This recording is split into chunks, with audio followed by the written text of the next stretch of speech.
আরো চাপে সন্দীপ ঘোষ। রাজ্যে করে আর্থিক দুর্নীতি মামলায় সিবিআই এর পর এবার তদন্তে নেমে পড়ল ইডি। হানা দিল সন্দীপের বেলেঘাটার বাড়ি এবং ক্যানিং এর ভিলায়। বেলেঘাটার বাড়ির গেটের বাইরে প্রায় 3 ঘন্টা অপেক্ষা করতে হয় ইডিকে।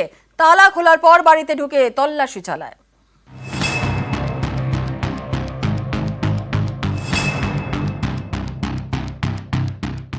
নির্দোষ নিরপরাধী এই কথা আমি বলতে পারি, সেটা ডিউ কোর্স প্রমাণও হয়ে যাবে।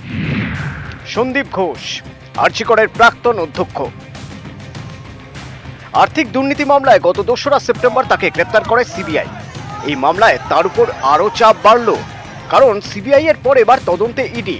এনফোর্সমেন্ট কেস ইনফরমেশন রিপোর্ট অর্থাৎ ইসিআইআর দায়ের করে শুক্রবার সকালে ময়দানে নেমে পড়েন ইডি আধিকারিকরা।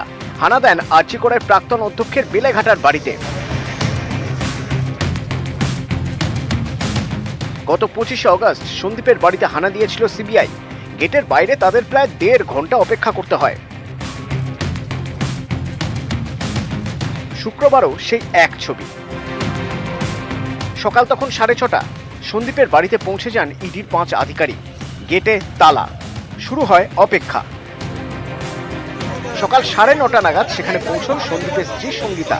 গেটের তালা খোলেন। প্রায় 3 ঘন্টা পর বাড়িতে ঢোকেন ইডি আধিকারিকরা।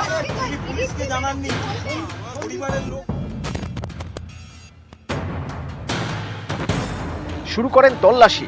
জানা গিয়েছে সন্দীপের income tax return, bank statement সহ নানা নথি খতিয়ে দেখেন তদন্তকারীরা। যে অভিযোগগুলো উঠছে, এই অভিযোগগুলো সম্পূর্ণ মিথ্যা। হ্যাঁ, এটা আপনারাও বুঝতে পারছেন। কেন এই মিথ্যাগুলো কেন হচ্ছে? তাহলে আপনারা বুঝতে পারছেন তো? যেটা বুঝতে পারছেন সেটা প্রকাশিত কাগজপত্রে এখনো অবধি কিচ্ছু পাওয়া যায়নি, পাওয়া যাবেও না। আজকে আবার ইডি আসলো আপনাদের বাড়িতে, সিবিআই গ্রেফতার করেছে। মানে আপনি বলছেন সন্দীপ বাবু কিছু করেননি?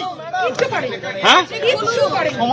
সেটা আপনারাও ইভেন্চুয়ালি জানতে পারবেন। নিজের পছন্দসই ঠিকাদারদের তিনি সব টেন্ডার পাইয়ে দিতেন।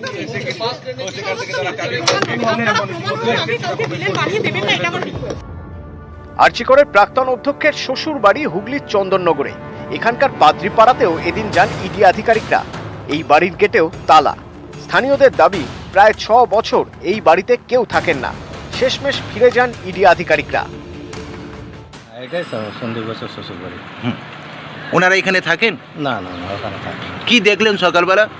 সকালবেলা যেটুকু দেখলাম ওই 6:30 7টা নাগাদ ওই এখানে পুলিশ এসেছিল, সিবিআই টিবিআই লোক টোক এসেছিলো, ভিড়। এবার তো সামনে গিয়ে কিছু আমরা বলতে পারবো না, ওইটুকুই দেখলাম। তারপর ওরা দেখে চলে গেল। এরপর এদিন দুপুরে সন্দীপের ক্যানিংয়ের ভিলাতে হানা দেয় ইডি। সঙ্গে নিয়ে যায় সন্দীপ ঘনিষ্ঠ প্রসূন চট্টোপাধ্যায়কে। নিউজ 18 বাংলা।